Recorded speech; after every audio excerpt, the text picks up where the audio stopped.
You know, probably the hardest thing to do as a speaker is to follow something like that. Neil, that was great. Thank you, sir. Those of you that come today to hear a nice Christmas sermon about the little baby Jesus and all this good stuff, well, y'all are excused. You're not going to hear it from me. I think Rick did that last week and he did an excellent job. But what I'm going to talk about today is not the birth of Jesus, but the coming of the Messiah, which could be considered the same thing, but I don't know. The Messiah, we don't consider him like this. He's more like this, you know. But my scripture's coming today from the book of Matthew, if I can get my book to open. It's coming from the book of Matthew, chapter 11, the first 11 verses. When Jesus had finished instructing his 12 disciples, he went on from there to teach and preach in their cities. Now when John heard in prison about the deeds of the Christ, he sent word by his disciples and said to him, "Are you the one who is to come, or shall we look for another?" And Jesus answered them, "Go and tell John what you hear and see. The blind receive their sight, the lame walk, lepers are cleansed, the deaf hear, the dead are raised up, and the poor have good news preached to them. And blessed is the one who is not offended by me." And as they went away, Jesus began to speak to the crowds concerning John. "What did you go out into the wilderness to see? A reed shaken by the wind? What then did you go out to see? A man dressed in soft clothing? Behold, those who wear soft clothing are in kings' houses. What then did you go out to see? A prophet? Yes, I tell you, and none more than a prophet. Yes, I tell you, and more than a prophet, this is of whom it was written, Behold, I send my messenger before your face, who will prepare your way before you. And truly I say to you, among those born of women, there has arisen no one greater than John the Baptist. Yet the one who is least in the kingdom of heaven is greater than he." Now,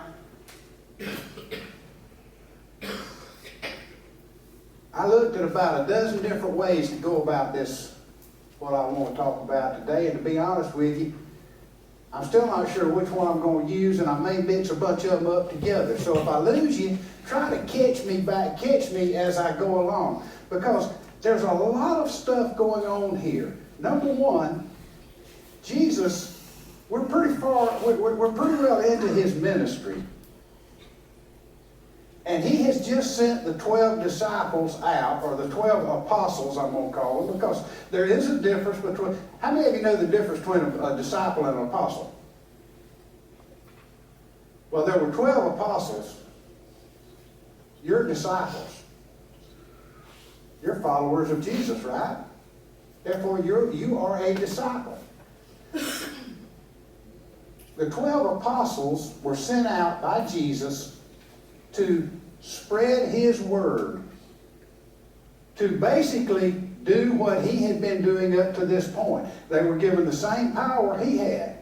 They could raise the dead. They could heal the sick. But the main thing they were sent to do was to tell people about the coming of the Messiah. God with us. And that's what Jesus was. That's what this baby is. It's what he's all about. Now, he could have kicked back for a while because he'd been working pretty hard. He could have kicked back and said, well, you know, I got these 12 guys out doing my job right now. I'm going to take a rest. But he didn't. He kept right on, because it said he went right out into their people and started preaching, started teaching. He continued doing what he was already doing, and he had his people doing. A good boss man, right? A good boss man don't send his workers out and then go sit on his recliner with his feet propped up and let them do the work and him pull in the money. He goes out and does the work with them. Well, while he's out teaching, some of John the Baptist, I'm not politically correct, people, most of y'all know that. I've been calling him John the Baptist for all my life. We won't go into how old that is. But he's in prison. And he sends some of his followers to ask Jesus, are you the one we're waiting on? In other words, are you truly the Messiah? Or should we continue to look? Now, there's two trains of thought on this. The Bible scholars said, in fact, most people think John wanted to know, is Jesus Christ the Messiah? Others say John knew. He wanted to let his followers find out. Now, personally, I am of the opinion that John knew who Jesus was. Of course, my opinion, and what is it, about $2.50 now, buy you a cup of coffee in some places. Used to, I could say my opinion, $1 buy you coffee, but it won't no more. Unless you're here, we'll give it to you. My opinion will buy you a cup of coffee here, because they both worth the same thing. Now, the coffee probably better than my opinion is. But anyway, I think John knew who Jesus was. After all, let's look at this thing. Jesus came to John and said, baptize me. And he said, listen, you should be baptizing me. He knew Jesus was greater than he was. And he had said, there is one coming who is greater than I. And he has now met him. He was there when Jesus arose out of the water and the heavens opened and the Spirit descended on Jesus like a dove, it says. And it says that there was a voice from the heavens that says, this is my Son in whom I am well pleased. John was there. What more proof does he need? Then why did he send his people to talk to Jesus? Well, let me ask you a question. Would you rather believe what someone tells you about someone else, or would you go to them and ask them personally? He wanted them to go and talk to Jesus and make a decision as to who this man is themselves. Not take his word for it, but to make that decision themselves. And they went to him and they asked him. And now, I really dislike people that answer like Jesus answered their question. Don't you? Think about it. When you go ask somebody a question, and all it takes is a simple yes or no answer, and they give you a 5-minute dissertation, and at the end, you still don't know whether the answer is yes or no. You have to kind of decipher what they said to figure out what you want.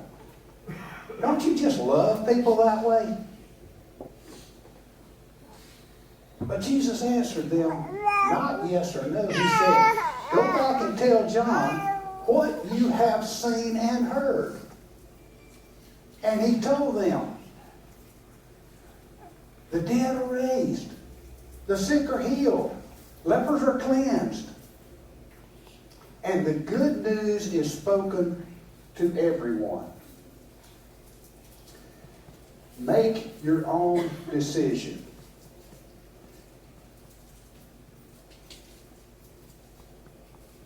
People, we've got to do. Each one of us, don't take my word for it, each one of us have got to make our own decision. Now, I know most of y'all are very similar to me. Y'all been in church most of your lives. We have 2 daughters. They were both born on Monday. What's the coincidence of that? Guess where they were the next Sunday? They were in church with their mom and dad. I'm not sure I was in church that quick after I was born, because I can't remember that far back. But I'm sure I was there pretty soon after I was born. And I've heard about this man Jesus all my life. But we have to do more than hear. We have to experience. I was 20 years old when I experienced the Holy Spirit.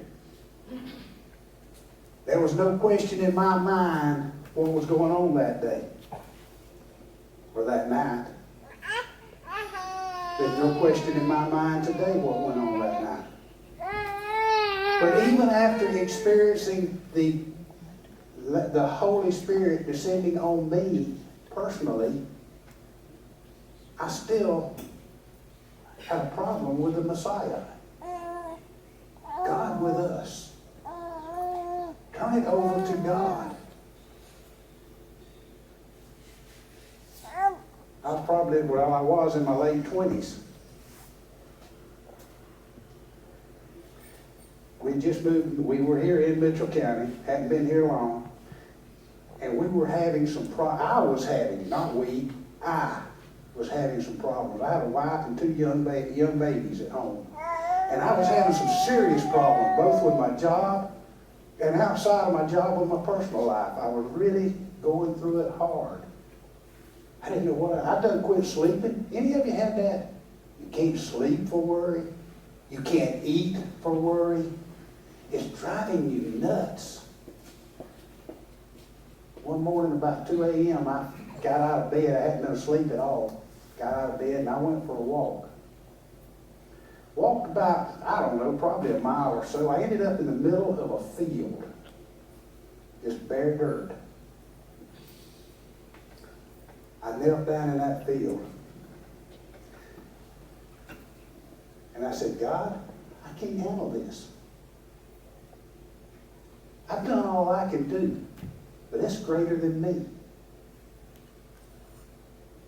I got to have some help. It's yours. I'm through with it. Got up, walked back home, slept the rest of the night. First good night's sleep I'd ever had. I'd had in weeks.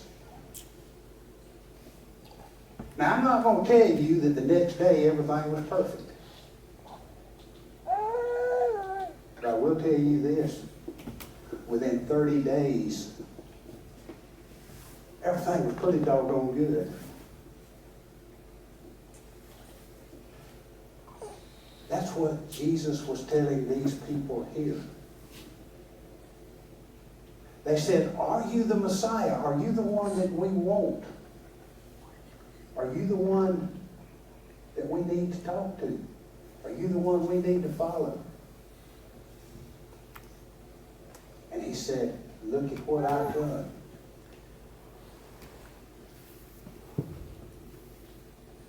And then make your own decision.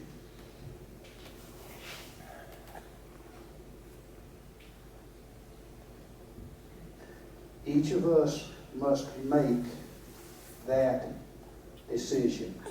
Each of us must decide, is this little baby that we're celebrating today, is he going to grow up to be our Messiah?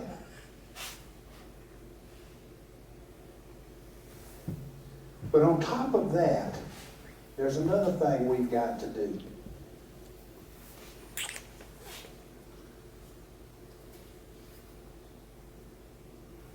Once we have reached the point that we've decided, yes, this is what we want to do, we we've got to take it beyond here. We've got to take it out of this building and carry it out into the world. That's what Jesus told his apostles to do. He said, y'all have been following me now for a year or two or some time. You've watched what I've done. You've seen what I've done. You know what I've done for you personally as well as all of these other people around us. Now, go out and tell everyone else. It can't end right here. This is the Christmas season. People are more open. Just the video. I like that. The guy was clueless. But he was open to listen to what was said. People are open to listen to you today. People are saying Merry Christmas. You still hear, I don't hear near as much Happy Holidays as I did even 5 years ago. It's there. It's out there. People are willing to listen, and now is the time. And one of the things that I think we can throw in that is so good is the end of this little scripture that I put up, that I read today. When Jesus, after John's people had left, Jesus started talking about John himself. And he said, John is a prophet. That's what y'all went out into the desert to see, because John didn't come in. He didn't sit around in a place like this and talk. He went out, and his story was so strong, people came to him to hear him.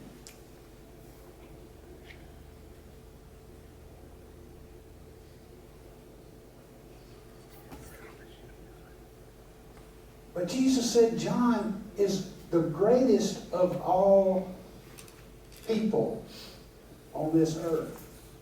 Why?